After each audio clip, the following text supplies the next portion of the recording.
Back sa ating channel mga kaibigan, meron na naman tayong tanggap ngayon na isang stand fan. So ang dinala lang nila dito, yung kaputo lang. Tama nga naman to na ganito yung gagawin kaysa pati yung stand dalhin pa. Wala naman yung sira. So dito yung sira, no? So dual na stand fan ang ating aayusin ngayon. Bago natin isalpak dito sa outlet, titestiran muna natin, no, mga kaibigan, kung meron bang deflection ang tester natin. Ang tester natin, iset muna natin sa times 10. No, naka times 10 tayo. Yan, times 10, yung analog na tester natin. Nakikita niyo tong sa plug dito, no, na may butas. Siguro ito yung design na dito yun ilalagay yung test probe natin sa may butas na yan. Sa tingin ko, yun ang dahilan na lalagyan ng test probe itong sa may butas, no. So lalagyan ko lang, no, mga kaibigan. Ayan, lalagyan na natin, no, mga kaibigan, sa magkabilaan yung dalawang test probe natin. At naka times 10 tayo. Ayun. Tapos yung switch ng electric fan nito, no, mga kaibigan, iikutin natin. Pagka naikot natin, titingnan natin yung sa tester kung meron ba siyang palo. Okay. Okay, dito tayo sa speed number 1. Oh, merong palo, no? Merong deflection. Speed number 2, meron din.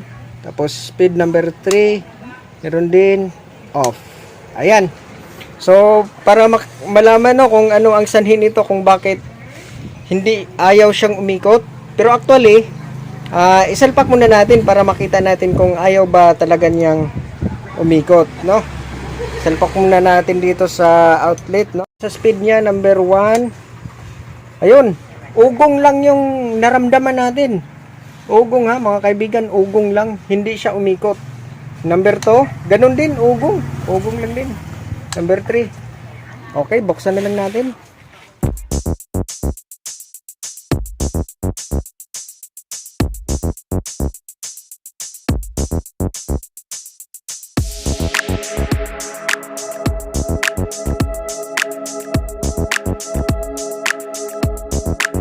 Step by step process, no, mga kaibigan. Tingnan muna natin tong contact sa kanyang kapasitor. Ito na dalawang wire. Ito yung titestiran natin gamit ang multi-tester na analog. I-times din natin.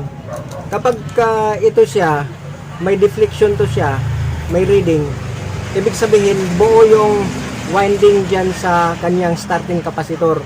Pero kung wala itong palo, wala itong deflection, sira yung, o may putol yung winding sa kanyang kapasitor or starting kapasitor niya. So ganito yung pag-tester, no, mga kaibigan. Hindi rin natin ilapat ang isang daliri natin kasi mamislead din tayo sa pag-tester niyan, makakuha tayo ng hindi accurate na reading.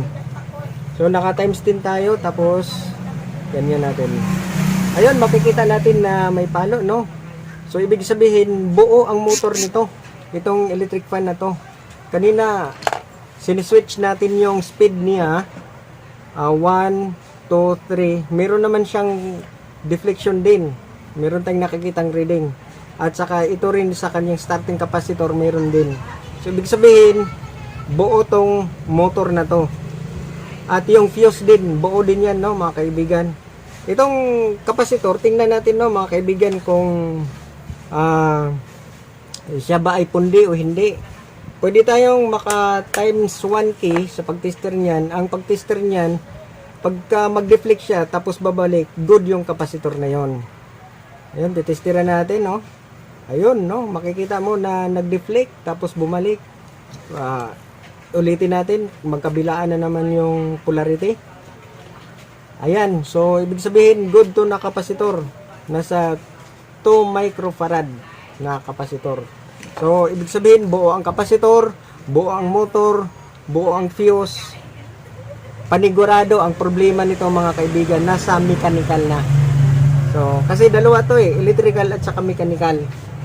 Sa mechanical natin, meron tayong mga bushing dyan at merong shafting, no. So, Ayun, no, ito mga kaibigan, nung iniikot ko, ang napakatigas. Tigas talaga ikutin. At saka yung yung motor mainit na. So sa katagalan nito, kapag ka nakasalpak lang, naka-switch on siya, tapos may problema pala tong mechanical, sisirain tong motor. O di ba yung thermal fuse niya. Itong pagka tigas niya, tigas na ikutin tong shafting, ito lang muna yung bibigyan natin ng solusyon, tapos magte-testing tayo ulit. Buksan ko lang to, no, mga kaibigan, itong mekanismo niya, at lagyan na lang natin ng langis. Baka yung oil foam niya wala ng langis. And susubukan ko lang to, mga kaibigan, no, na lagyan natin ng langis para lumambot. Ito, kung makikita natin to, no, mga kaibigan, pagka inikot ko tong shafting niya, susunod din yung bushing. Dapat sana ay hindi yan susunod eh, itong bushing niya. Ayun, no. So tatanggalin ko lang muna to.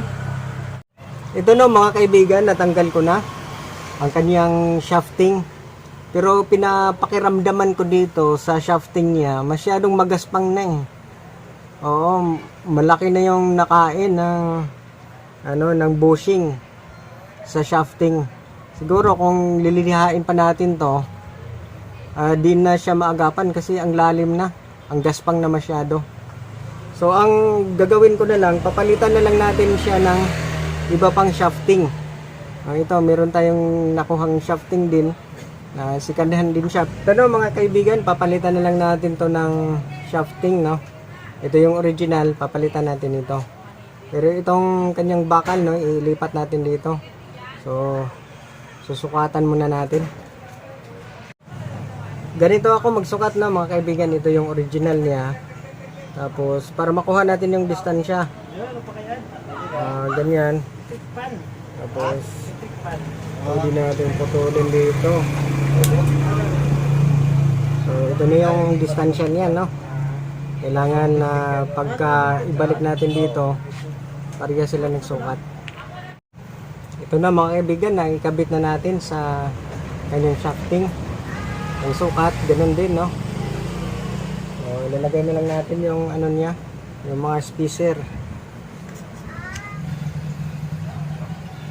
Babalik ko na, no, mga kaibigan, at bago natin ibalik, lagyan muna natin lang langis itong sa oil foam niya. Mag-absorb lang yung langis dyan sa oil foam. Ganun din yun sa kabila. Dito maglalagay din tayo ng langis. Yan, hanggang ma-absorb yun doon sa oil foam niya. Pero linisan din muna natin yan pala, kasi nakita ko ang dumi. Kung maglilinis kayo, no, mga kaibigan, ganito lang yan, no. Kuha kayo ng basahan, tapos ilagay dito yung screwdriver. Yan, kung makapal naman yung basahan, ito lang maliit na screwdriver para ipapasok dito sa bushing niya. Yan, meron tayong nakukuha na daming dumi. Yung na kasi yan, yung alikabok na namumuo doon, nag-adapt doon sa oil niya. Naghahalo na yung alikabok at saka oil. Yun, okay na to, no. Ibabalik ko lang, update ko lang kayo mamaya pagka natapos ko na. Sa pinaka-testing, no, mga kaibigan, naisalpa ko na yung plug at i-on na lang natin sa speed. Ito sa number 1. Yan, 1 2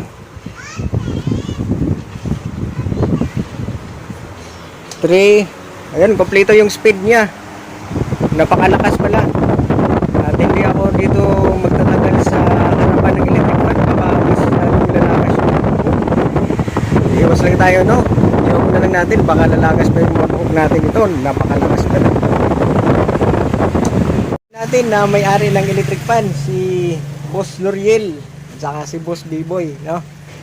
Salamat, sir, sa pagpunta niyo dito, no, sa shop natin. At galing. Ayos. na ibahagi rin natin yung isa pang problema ng electric fan na to. Nung sa umpisa, no, mga kaibigan, ay hindi siya umiikot. Tinistira natin yung motor niya. Okay naman yung motor niya. At yung kapasitor, okay, walang problema tayo doon. Ang naging problema lang pala ay yung sa mechanical niya. Ayun, pinalitan natin to, no, mga kaibigan, ng isang itong shafting niya. Yun lang. Kasi yung shafting niya napakagaspang na masyado. So, kung lilihain pa natin to, hindi na talaga mahabol to ng liha. So, yun lang, no, mga kaibigan. At kung nagustuhan nyo tong video na to, pwede ring makasubscribe din kayo at maka-like din. Pwede rin kayong comment sa ating comment section. Okay, hanggang dito lang at maraming salamat. Sir, maraming salamat.